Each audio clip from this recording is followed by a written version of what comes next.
유대인들에게는 3대 절기라고 하는 매우 중요한 절기가 있습니다. 6월절, 7.7절, 초막절. 바로 그 세 절기인데요. 이 세 절기는 각각의 의미가 있는데 나중에 나누어 볼 기회가 있을 것으로 보고, 중요한 것은 이 세 절기에 공통점이 있습니다. 그것은 모든 집안의 남자들은 이 세 절기에 반드시 여호와 앞에 모습을 보여야 한다 하는 것입니다. 여호와 앞에 모습을 보여야 한다는 말은 예루살렘 성전에 혹은 성전에 다 들어갈 수 없기 때문에 적어도 하나님이 택하신 도시인 예루살렘에는 방문하라, 그런 뜻입니다. 그래서 예수님 당시에도 이 세절기에 남자들이 예루살렘에 대거 몰려들었는데 많을 때에는 100만 명까지 모였다는 기록도 있습니다. 지난 시간에 예수님은 이 세 절기 중에 하나인 초막절에 예루살렘에 방문하셨습니다. 이 초막절의 의미는 두 가지인데, 첫째는 감사의 의미가 있습니다. 초막절을 수장절이라고도 하는데요. 이 초막절은 6월절 이후에 6개월 정도 지난 시기, 우리 달력으로 하면 한 10월달 정도 됩니다. 그 시기는 한 해 농사를 마무리하는 시기입니다. 우리나라로 치면 추석에 해당하는 계절입니다. 그 시기에 추수를 해서 저장을 하는 기간이기 때문에 추수할 거둘 숫자에 저장할 장자를 써서 수장절이라고 부르는 것입니다. 하나님께서 곡식을 주신 것에 대해서 감사하는 추수감사제의 의미가 있습니다. 그리고 또 하나의 의미는 이것이 중요한데, 이스라엘 백성들이 애굽의 압제 밑에서 해방될 때 애굽을 탈출해서 광야로 나와서 광야 생활을 했습니다. 이스라엘 백성들은 그 광야에서 초막을 짓고 살았는데, 광야에서 조상들이 초막을 짓고 산 그것을 기념해서 이 유대인들도 초막을 짓고 7일 동안 거기에 머무는 것입니다. 우리 조상들이 광야에서 고난을 경험했던 것처럼 우리도 초막을 짓고 그 고난을 생각하고, 또 광야에서 우리를 돌보신 하나님의 은혜를 생각하면서 집이 있어도 텐트를 치고 생활하는 겁니다. 이 초막은 적어도 자신의 집에서 1m 이상 떨어진 곳에 지어야 하고, 이제 종려나무 가지 같은 걸로 지붕을 덮기 때문에 초막절이라고도 합니다. 또 텐트를 친다는 의미로 장막절이라고도 합니다. 초막을 짓든지 텐트를 치든지 간에 지붕은 종려나무 가지 같은 걸로 덮어야 되는데, 완전히 덮으면 안 되고 적어도 별이 3개 이상 보일 정도로 구멍이 숭숭 나게 지붕을 덮어야 합니다. 비가 올 때에도 큰 비가 아니라면은 그 안에서 잠을 자는 것이 보통입니다. 지금도 초막절에 이스라엘에 여행을 하면은 집집마다 집 옆에 텐트를 치고 생활하는 모습을 볼 수 있고, 이스라엘 사람들이 외국에 여행을 가게 되면은 그 호텔 베란다에 간이 텐트를 치고 그 텐트 안에서 생활한다고 합니다. 그리고 이 초막절 기간에는 예루살렘 성전에서는 매일매일 제사가 드려지는데, 첫째 날에는 수송아지 13마리, 숫양 2마리, 1년 된 흠없는 숫양 14마리를 드립니다. 이 엄청난 규모죠. 이 수송아지 같은 경우는 매일 한 마리씩 줄여가면서 제사를 드립니다. 그러니까 첫째 날은 13마리고 둘째 날은 12마리, 그 다음 날에는 11마리, 이런 식으로 숫자를 줄여가면서 제사를 드리는 것입니다. 이렇게 매일매일 성대한 제사가 드려지고 남자들이 대거 모여서 지내기 때문에 성대한 계절이다, 성대한 절기다 하는 별명도 붙어 있습니다. 이 시기에는 이스라엘 백성들이 4가지 식물을 준비해서 가지고 다니는데, 그것을 아르바미님이라고 합니다. 4가지 식물, 아르바미님이라고 그러는데, 첫째는 에트로그, 레몬과 비슷한 과일 나무입니다. 둘째는 룰라브, 종려나무 가지를 말하고, 셋째는 하다스라고 하는 도금향 가지를 말합니다. 네 번째는 아라바라고 하는 버드나무 가지, 이 4가지 식물을 손에 들고 다닙니다. 이 네 가지 식물은 각각 아브라함, 이삭, 야곱, 요셉을 의미한다고도 하고, 또 다른 의미는 뭐가 있냐면은, 첫째 에트로그는 향기도 있고 열매도 있는 사람, 이 에트로그를 상징하고, 둘째 룰라브는 열매는 있으나 향기가 없는 자. 종려나무는 열매는 있는데 향기가 없잖아요.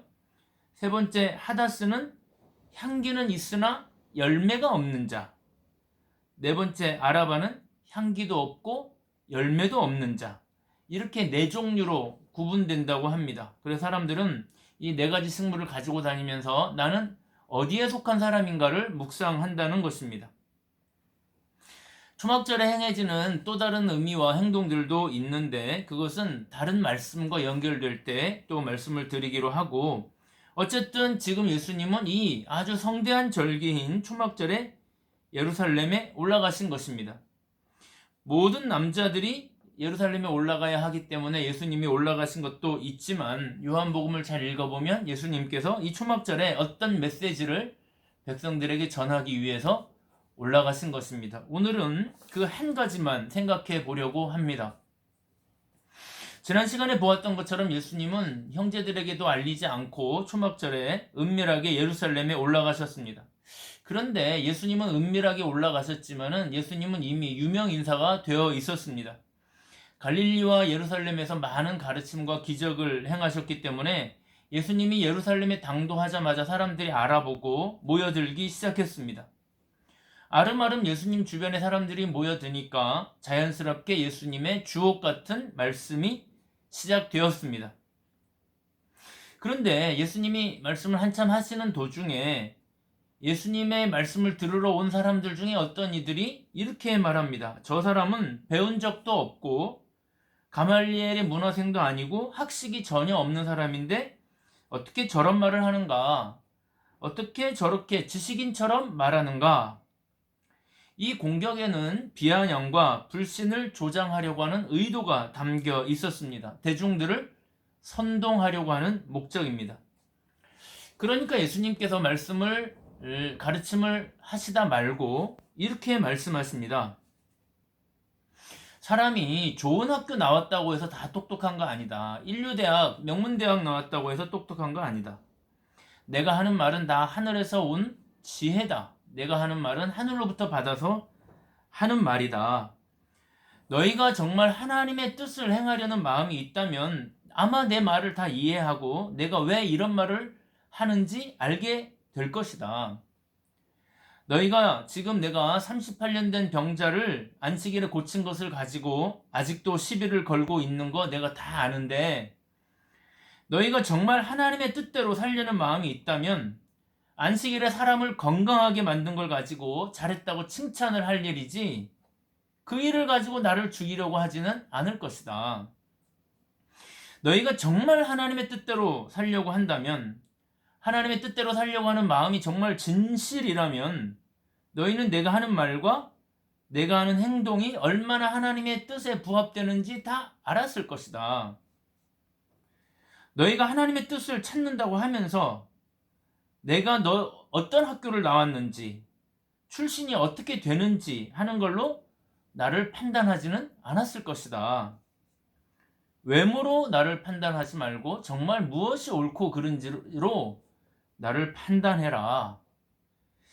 제가 우리 오늘날 쓰는 언어로 각색을 좀 했지만 제가 지금 드린 말씀이 오늘 말씀 16절부터 24절까지의 말씀을 요약한 것입니다. 제가 오늘 말씀을 읽으면서 다른 것은 다 차치하고 해묵은 질문이지만 정말 중요한 질문 하나를 또 생각해 보려고 합니다. 그것은 17절에 예수님이 오늘 말씀하신 하나님의 뜻을 행하려 한다면, 하나님의 뜻을 행하려 한다면, 이 절대절명의 명제입니다. 지금 이 유대인들은 하나님의 말씀대로, 하나님의 뜻대로, 하나님의 율법대로 살기 위해서 전국적으로 이 대대적인 규모의 명절을 지키고 있습니다. 그러나 예수님은 너희가 정말 하나님의 뜻대로 살려고 하는 게 맞느냐? 정말 하나님의 뜻대로 살려고 하는 마음이 있는가? 지금 예수님은 이걸 질문하고 있는 겁니다. 여러분, 오늘날의 종교인들도 마찬가지입니다. 정말 하나님의 뜻대로 살고자 하는 마음이 있는가, 우리에게? 오늘날의 목회자들이나 교회 오는 성도들은 정말 하나님의 뜻대로 살려고 하는 마음이 있어서 그런 목적을 가지고 교회를 오고 설교를 하고 설교를 듣고 있는 것인가? 여러분, 정말 해먹은 논쟁이지만 오늘 이 논쟁을 다시 한번 생각해 봐야 되지 않겠습니까? 사랑하는 여러분, 지금 이스라엘 시민들은 초막절을 지키기 위해서 예루살렘에 모여들었습니다. 모든 남자들의 손에는 아르바 미님이라고 하는 식물이 들려 있습니다. 해가 지면 집에 안 들어가고 초막에 들어가서 잠을 잡니다. 밤에는 사막에 차가운 바람이 불어오는데도 거기서 잠을 자는 겁니다. 최소한 별이 3개 이상 보이는 구멍이 숭숭 난 지붕을 통해서 하늘을 보면서 자신들과 이 나라를 지켜달라고 기도하고 잠자리에 듭니다. 모든 아버지들은 남자아이들과 함께 자면서 출애굽의 이야기와 광야 이야기, 광야에서 하나님이 만나와 메추라기로 우리 조상들을 먹여주신 이야기를 들려줍니다. 그런 전통이 지금까지 이어져서 2022년 현재의 유대인들도 다 이렇게 삽니다. 그럼에도 불구하고 각자 개인의 삶의 영역에서 그들은 정말 하나님의 뜻대로 살려고 하는 마음이 있는가? 정말 하나님의 뜻대로 살려고 하는 의지가 있는 것인가? 여러분, 오늘날의 유대인들이 정말 하나님의 뜻대로 살려고 하는 의지가 있다면 그들은 팔레스틴의 그 어린 아이들을 무자비하게 죽이지도 못할 것이고 8m 높이의 장벽을 만들어서 팔레스틴 주민들이 그 도시 밖으로 나오지 못하도록 원천 차단하지도 않을 것이며 도시를 탈출한 팔레스틴 주민들을 그렇게 무차별적으로 살해하지도 않을 것입니다. 지금 예수님 당시의 유대인들도 마찬가지입니다. 그렇게 성대한 절기를 지키면서 정말 하나님의 뜻대로 살려고 하는 마음이 있다면 율법의 자구에 매달릴 것이 아니라 안식일에 38년 된 병자를 고친 예수님을 보고 하나님께 영광을 돌릴 일이지, 그 일 때문에 지금까지 6개월이 지난 지금까지도 예수님을 죽이려고 하지는 않았을 것입니다.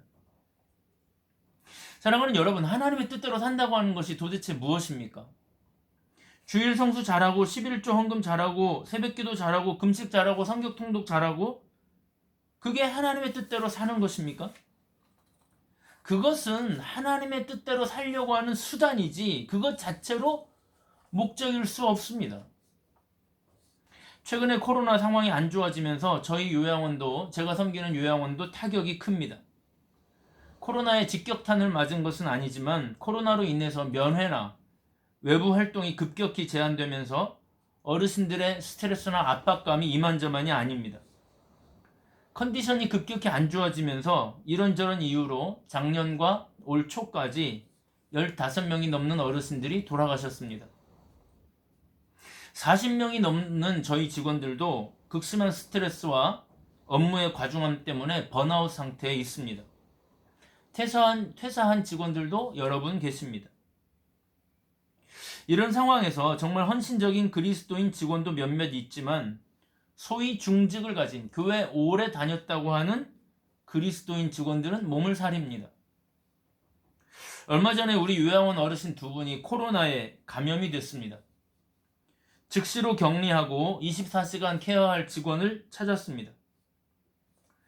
24시간 코로나에 걸린 어르신을 케어해야 하는 일은 코로나에 걸릴 위험을 감수하고 어르신을 케어해야 되기 때문에 자발적으로 헌신하는 직원들이 필요했습니다.